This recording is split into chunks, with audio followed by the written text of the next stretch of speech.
Hello everyone, welcome to Perseverance IAS. My name is Funny Dheeraj.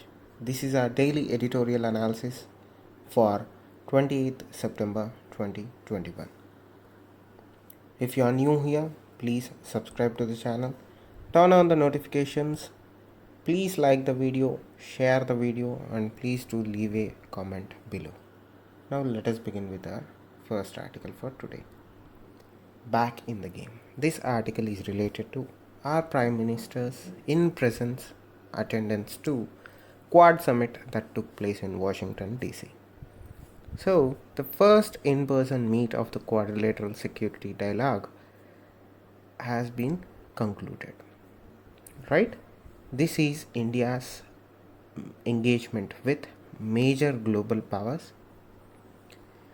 This summit is taking place in a point of time where India is trying to recover its economy and also asset, meaning find its own identity in global order, particularly after COVID-19. What does that mean? First, because of COVID-19, our economy is struggling. We are trying to revive our economy. Second, because of Chinese growth, because of the Pakistani antics, because of America's stand, UK stand, India's position in the world is little bit confusing. We need to assert ourselves and show to the world that we are a major power in this world. So we are trying to find our own strategic role. We are trying to repair the damage that has been caused. So this is the background or backdrop for in front of which the Quadrilateral Security Dialogue is took place in United States. Right? During the in-person meet of Quad grouping, issues such as vaccine availability and other were discussed. So this comes at a point in time where prior to leaving to US, our government announced that we are going to revive our vaccine Maitri program. Remember, why did India stop its vaccine Maitri program? Because of second deadly wave of COVID-19. Prior to that, India was supplying vaccines under Vaccine Maitri program to other countries in the world. Because of COVID-19 second wave, because of the bottlenecks in our own manufacturing supply chains, India was forced to drop Vaccine Maitri program so that it can supply vaccines to its own citizens who were reeling under deadly wave of COVID-19. So before going to United States, Prime Minister Narendra Modi or Government of India announced that India would resume supplies to the global COVAX pool under its Vaccine Maitri program. I hope you all know COVAX initiative. So while the Prime Minister announced that, simultaneously President Biden also asked India to lift its vaccine export ban. So it was a win-win situation for us.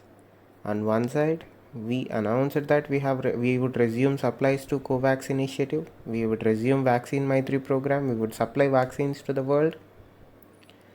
Second, it is a win for Biden administration because what they have asked for has happened. What they have asked for from India, they have asked India to think about lifting the ban on vaccine exports. Remember, India is the largest vaccine manufacturer in the world. Right? So this is one area of cooperation that we have seen some positive news. So what is the theme or the goal of the summit, of the Quad meeting? So it provided India with an opportunity to address long pending issues such as trade and defense ties along with many other issues. Right? When you say India and America defense ties, one of the best recent examples is India and US signed a agreement where we want to develop a or co-develop a air launched unmanned aerial vehicle. That is the area of defense ties. That is one area. As far as trade is concerned, there are certainly some challenges because recently the American government announced that they are walking away from FTA negotiations, meaning free trade agreement negotiations with India. Because of this, India has been forced to pursue sector wise or individual trade negotiations and deals with America. For whatever reason, America chose to walk away from, meaning abandon trade negotiations for a free trade agreement between United States and America.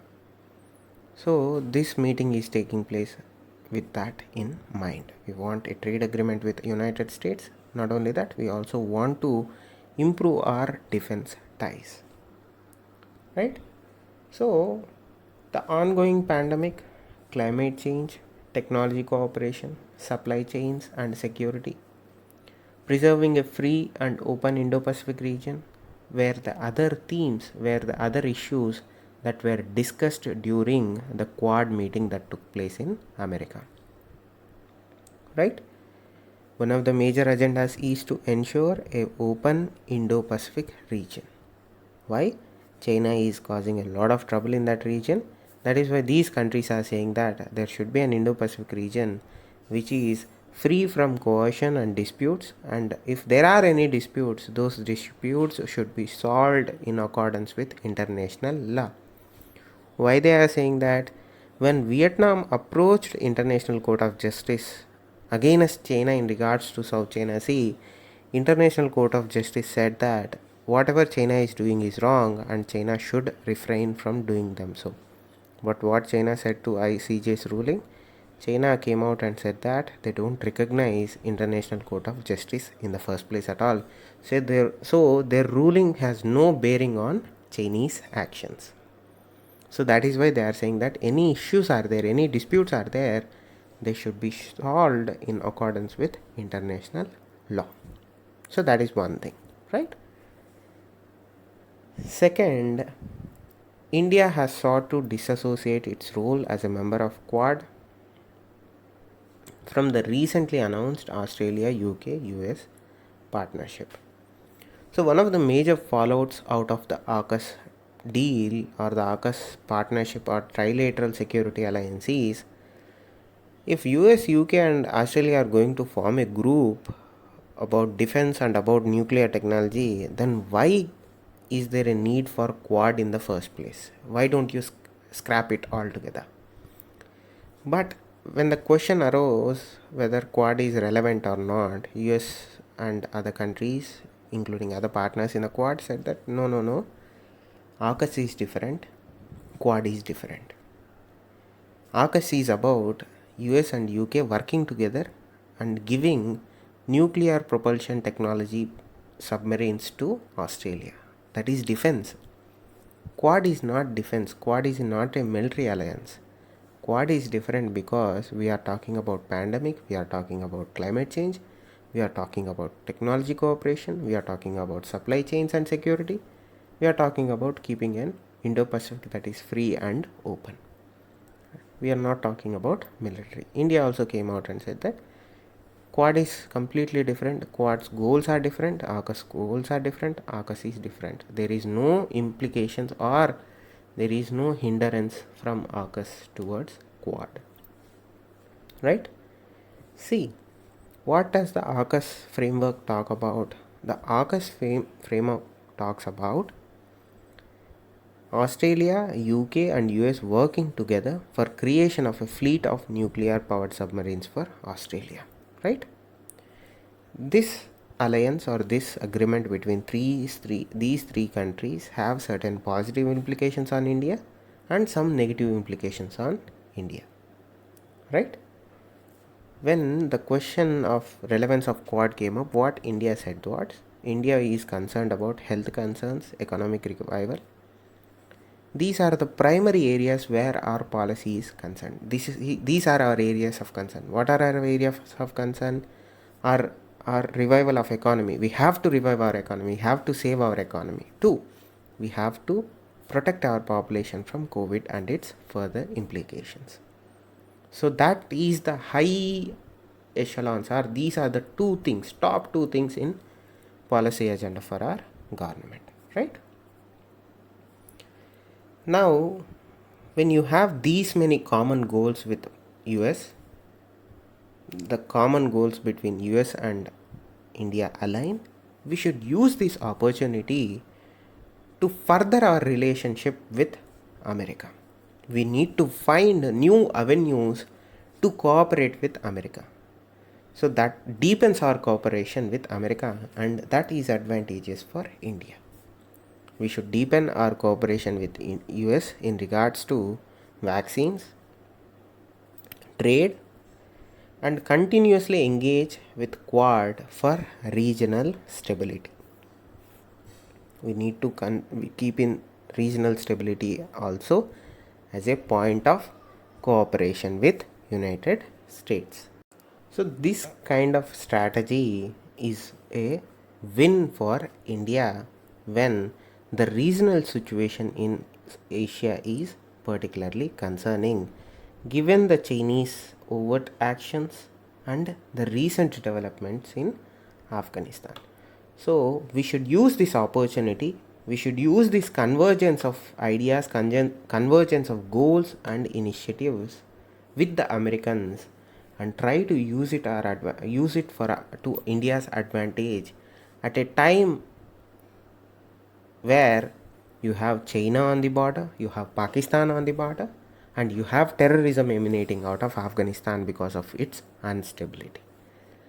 So this is a right time for India to deepen our cooperation and improve our relationship with US. Now moving on to next. This is again in relation to Prime Minister's visit to Australia. So this is continuation of the first article. Nonetheless, the ideas are similar, but the areas are little bit different. So the article is in step with us. This is from Indian Express.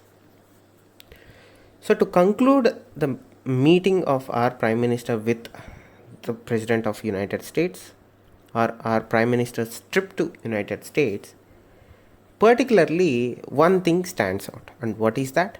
There were no major announcements that were made during this visit, right? But though there were no major announcement made, though no major announcements were made during our Prime Minister's visit to United States, the foundation for future relationship between India and America has been laid. So the stage has been set for transforming India's partnership with America, right?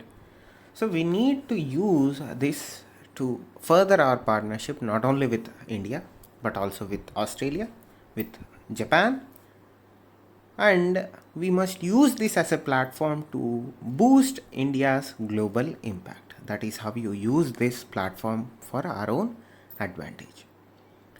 Now, what are the three areas of engagement with United States, India's engagement, or what are the areas where India hopes to engage and wants to engage and is engaging with America? One is the bilateral, right? The second is regional and also multilateral, right? Now, all these three things are not separate. They are all clubbed together. There is no room or scope for having individual compartments for bilateral, regional and multilateral. Everything is clubbed right now.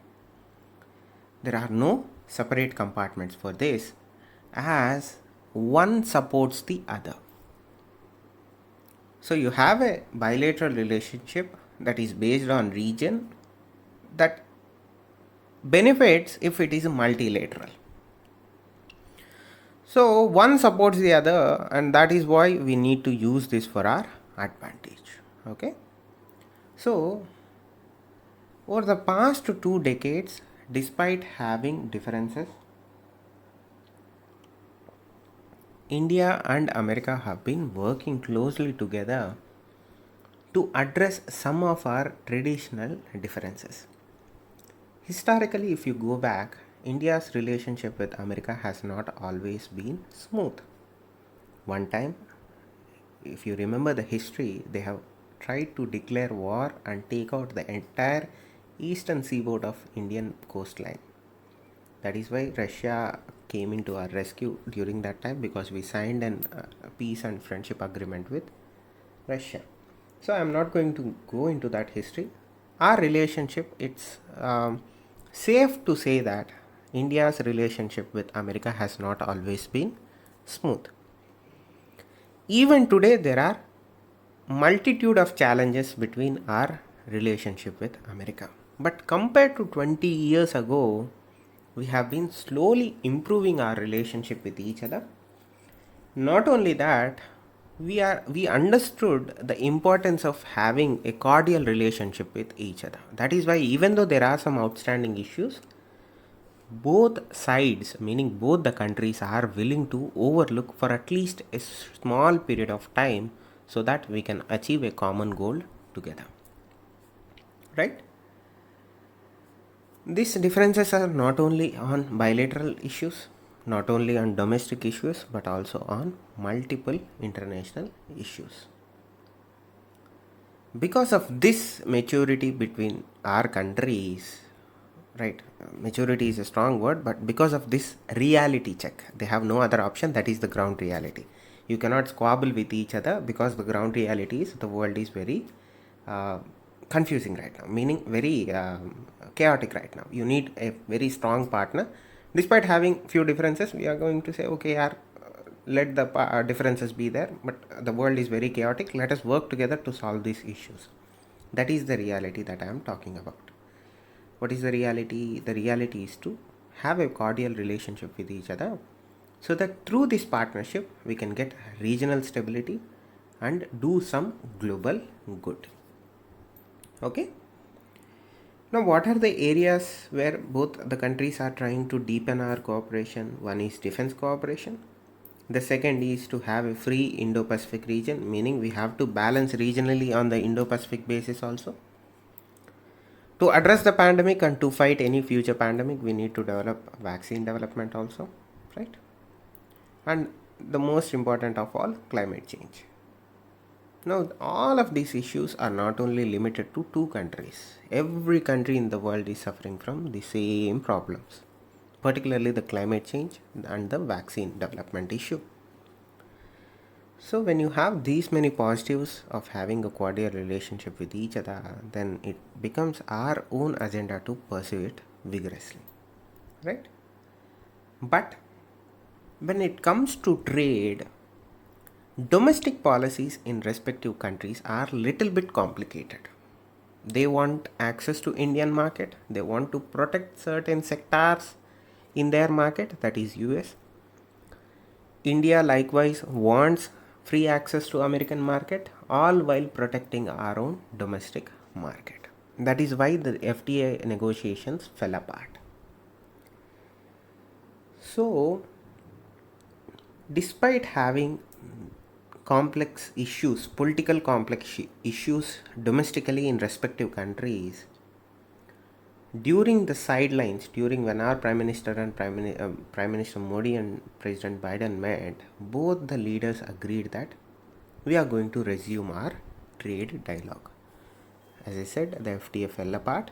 That is why now they have mutually agreed that, okay, whatever happened, let us resume trade talks, because it is in our best interest, right?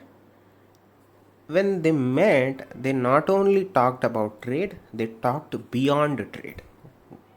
What are the other areas where both the leaders addressed?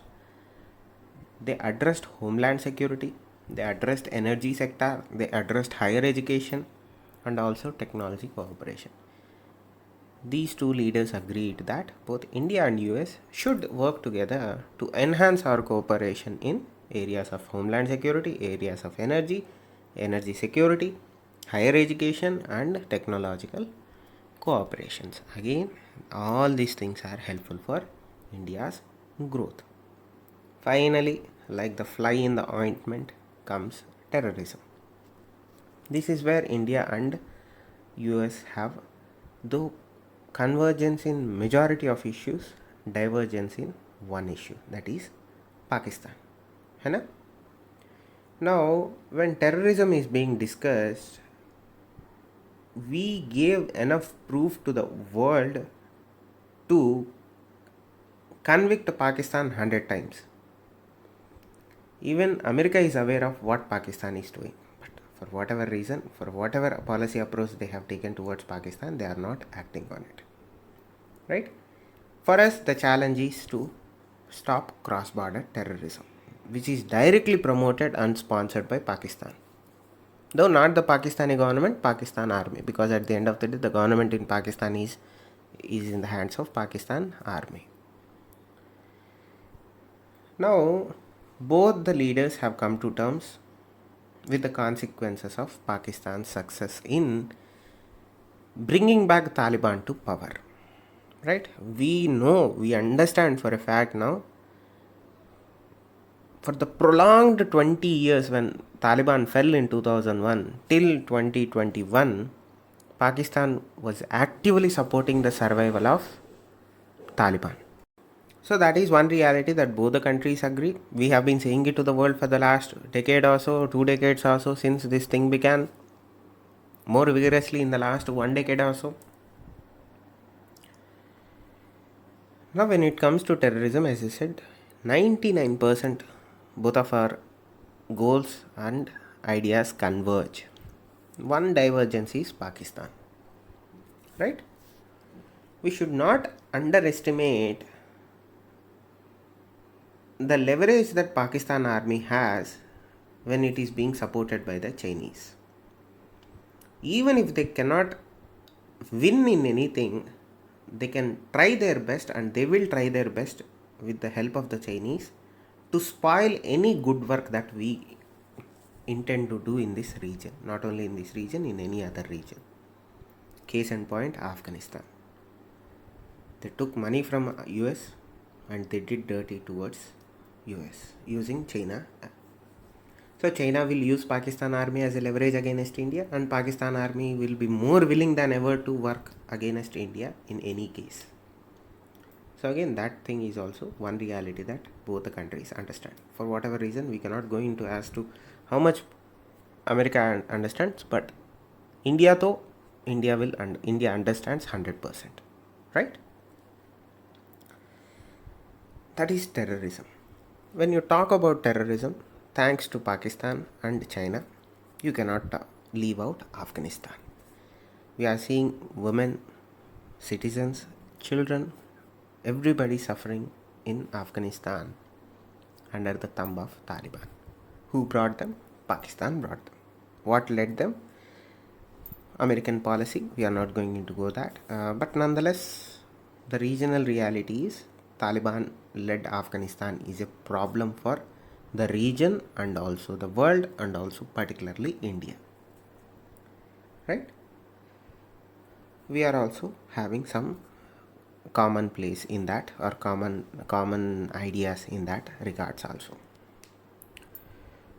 That is one thing. The second thing that both the countries are looking towards working together is the Indo-Pacific region, which is becoming a daily problem because of rise of China. China is trying to assert its own role, dominance in South China Sea, and that is where we have to work with America too.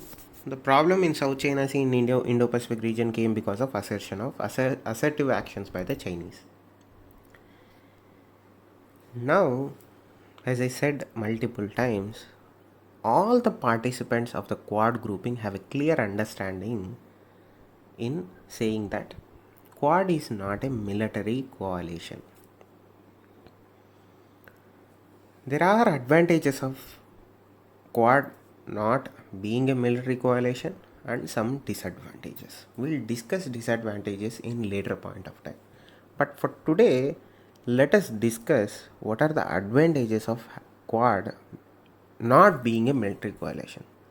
From Indian perspective, there are two camps. One group of people wish that Quad should be a military grouping, The other wish is that Quad should not be a military grouping. We'll discuss what are the advantages for Quad being a military grouping in the future. It is most best case scenario for India, but nonetheless, right now this is good. So let us discuss why it is advantageous. For now, if Quad is not a military alliance. First, when the grouping is not military alliance, the focus will be on multiple other issues other than military. So that will free up a lot of bandwidth so that we can discuss and cooperate in multitude of areas, right? Without that military agenda hanging over our heads. Now that outcome would be public good for the entire region. That is again a win situation for India. The better we do, the better regional countries will come together to support us, to in line with us. Though the Chinese influence will be there to a greater extent, but at least we'll try to start course correcting in the region. We'll try to get back our allies back in good state. Now, when you have a non military grouping such as Quad with good intentions, countries in the region will automatically try to engage with you because they cannot handle the coercion of the Chinese. Right? When the grouping itself is non military and it is advertising itself as non military, then it becomes an automatic favorite for countries in the region and an alternative to China on a range of issues, whether it may be health, it may be telecommunication, it may be infrastructure, it may be financial, non financial, whatever it is. If the grouping is non military, it becomes attractive immediately, and not only that, it is the best case alternative compared to China. So, regional countries will also try to enter into this umbrella because if anybody, particularly inside China and Pakistan here, if China asks why are you going into that military alliance and tries to screw either Vietnam, Myanmar or any other country, they can simply say that is not a military grouping, that is a non-military grouping. Why are you worried about it? If you go and join a military grouping, you should be worried.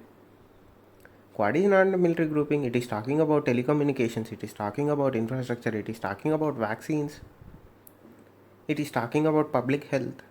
If they are talking about stationing troops in our country, if they are talking about putting their own troops in our country, then you should be worried. We are not talking that, right? We are talking about vaccines. We are talking about building bridges there, here, schools, everywhere. So that is one automatic advantage that this grouping has. Because it is a non-military, it can actually go into countries and say, look boss, we are not a military grouping. You should come and join us, or you can approach us for any help. If we can help you, we'll help you. And you don't have any fallout from it because we are not military. We don't have military intentions in our ethos. Right? So, however hard China tries to brand Quad as Asia NATO, which is a military alliance. Hope you know what NATO is. If not, we'll try to explain it. Please go to Perseverance IAS podcast YouTube channel or at Funny Dheeraj on Instagram. You'll find a 2 or 3 minute clip neatly explaining what NATO is if you don't know what NATO is. If you know also, go there, watch it for revision's sake. Again, 2-3 minutes clips tops and you won't get distracted. Sometimes it is surprising to know that Instagram is used for education. So please go and subscribe on Perseverance IAS podcast channel on YouTube or go to Instagram at Funny Dheeraj. Now coming back to the session after shamelessly making some plug here. Now, however hard China tries to brand Quad as Asia NATO, because of the nature of our actions, nature of our policy that we are conducting in the region, it immediately becomes clear that this grouping is not military. What are they doing? They are doing infrastructure, they are doing communications, telecommunication, they are helping health in health areas, health sector. So that becomes acceptable and that becomes sustainable for the region. This gives a good counterbalance to China's rise in the region for whatever reason. Now, what are the issues that we need to take up in Quad?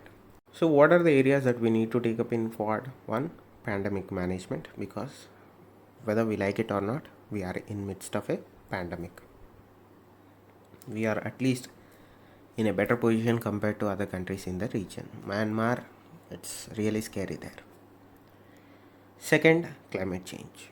Again, you need to have regional partners in climate change. You need to use your position in this regards and set example for other countries and become the global standard for climate change. Right? As I said, these issues are not regional issues, they are global issues. And these are the issues that found place in Prime Minister's United Nations General Assembly speech along with terrorism, because they are not only regional issues, they are global issues, and these are the issues that India can use to its own advantage and assert its role in the global order, its strategic role in global order, all while using these groupings and this engagement with other countries, particularly United States, to revive our economy and improve our defense ties with America and other countries. So, these issues are not simple. In order to have a common consensus between other countries, the path is not simple. It is long, it is hard, but India can do it. India is positioned to do it. It's a matter of how willing India is to do it. So, these are the roles that India has to fulfill and India has to occupy because of its emergence as a major economic power. We are emerging into a role, or we are emerging to a point where we are a major player in shaping the outcome of these issues. Take any issue, pandemic management, without India, assure you, world cannot beat pandemic. Climate change, without India, climate change is a foregone issue. Any issue that you take, India is critical for the success of that issue or the failure of that issue. If India doesn't take its rightful place, that issue will again fail. Again, it's up to Indian policy. India must be ready to make the necessary changes to course correct its own rise. Now, to conclude this, India and US have certain outstanding issues.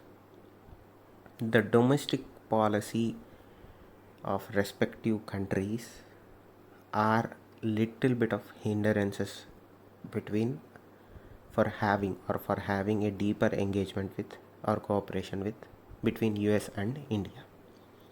Remember, foreign policy will always have some sort of an implication or fallout from domestic policies.